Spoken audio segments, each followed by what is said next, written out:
Where are they now? Yung mga nagsusuporta sa iyo noon sa war on drugs. Hindi natin narinig ngayon. Iniwan ka sa ere. Ano po yung naramdaman mo? Takot. Alam ko kasi tao. Yung, for the good time lang yan sila.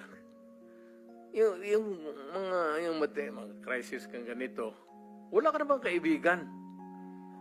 Tama naman sabihin ng tao na, bakit kami may utang na loob sa iyo? Bayad ka. Trabaho mo yan. Tama yan. In theory, tama yan. Tama sila. Kayong mga pulis. Ikaw. Pati ako.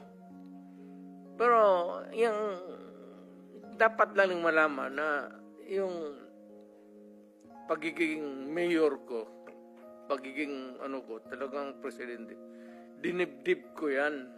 Wala akong agenda.